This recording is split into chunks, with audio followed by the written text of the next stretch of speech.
These girls line up out there, and I just want to commend the coaching staff on keeping everything on the level. Hurt Locker on the line for the puppies, and looks like Chelsea Morning on the line for the kittens. The score with right around 15 minutes remaining to go in the bout. Puppies 21, kittens 8. And as we know, Ken Smith, that is not a huge disparity in the world of derby. That can be overcome in one jam. Right you are, Reverend Jim. And Hurt Locker has come through the pack. She is the lead jammer. We had a pile up that Chelsea Morgan got stuck up in turn number 3. Right now, the white team, the puppies, have the lead jammer, and that is again Hurt Locker. Hurt Locker is the lead jammer, and she's got a smile painted on her face. Right behind her is Chelsea Morning.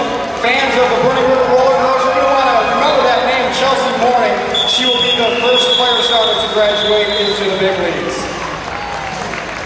And she called off the jam. I believe Chelsea Morning able to score some points. Hurt Locker. And of course, if you're new to the world of derby, a jam is a 2-minute period of skating. If a lead jammer is not declared, or there is a situation where the lead jammer goes to the box and has to spend the remaining time, the entire cycle of jam will continue the full 2 minutes. And again, the lead jam's privilege is to call off that at any moment, which is great when you have the lead and you see someone coming in your rearview mirror. Right now, online for the puppies, the white team, we've got Detention and Hallie Bopp online for the black kittens. I tell you what, Jim, these are two of my favorite girls to be skating. Hallie Bopp and Detention in there on the jam line. I mean, this is what junior roller derby is all about. The fact that it's a tribute to the coaching staff and Stealth and Buddha for keeping everything on the level. This is just fascinating. Let's put our hands together for the crowd for these big Firestarters. The pack perhaps moving a little quick for this set of jammers, Hallie Bopp and Detention. Right you are, Kent. Let's see if that pack can hold them down so we can see some scoring opportunity for one of these jammers. Cassie Crusher holding down the inside line, and the pace of this pack is quite a bit slow, and that is just because they are eyeballing each other the entire lap around the track, waiting to size up their opponents. As you said, the age range is quite a span of 7 to 17 for junior roller derby. So some of these blocking matchups can be a bit mishmashed, if you know what I'm trying to say. Detention is your lead jammer. Hallie Bopp almost had a whip thrown to her by emasculator. Let's see if she can grab a hold of one of those kitty tails and make her way around that pack. Johnny Blaze and Bean Simmons, of course, doing a great job maintaining law and order on the inside of that pack. Eyes like hawks, those two Kent. Right you are, Reverend Jim. I'm sorry, J.W. Stafford. Detention holding down the lead jammer position there for the white team, the puppies. They are maintaining a 15-point lead, and it looks like Detention will be able to perhaps add to that during this jam. Again, David Reckham with the call, the lead jammer call for Detention. I want to thank all the referees and all the NSOs. And the Firestarters have to send out a big thank you to Val Gilmore. He's there every Sunday at practice helping us out, helping the girls with the rolls. So we want to thank Val Gilmore as well for all of his assistance. And here comes Detention through the pack. And that jam timed out. I'm sorry, J.W. Stafford.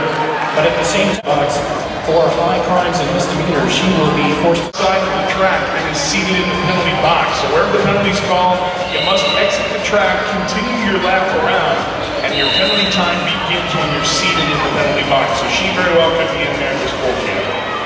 And it's the skater's duty to get in the penalty box promptly, so the quicker you get into the penalty box, the quicker that your time can start, so you can accrue that penalty time. Little Man is your lead jammer, as directed by David Reckham.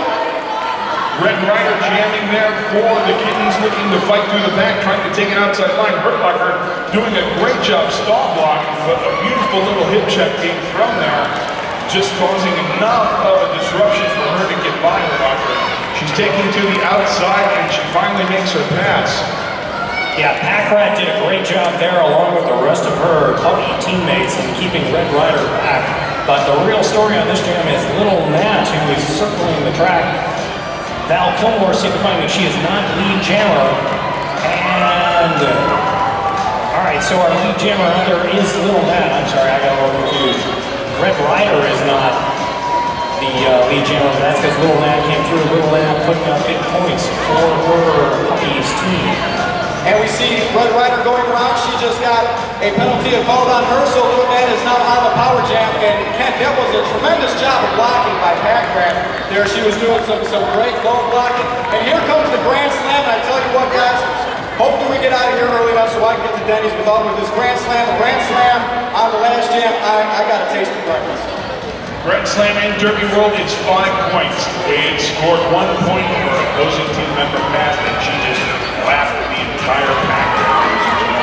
And if you have a team member in the box, that's going to serve as an alternate point, which is assessed. So Little Nat picking up another Grand Slam, bringing home 5. That pack looked like it was dominoes. I saw black jerseys just fall over one over another, and that was another 5 in the sky, as you said, Jim. Little Nat almost wore out David Feckham. Strong jam there by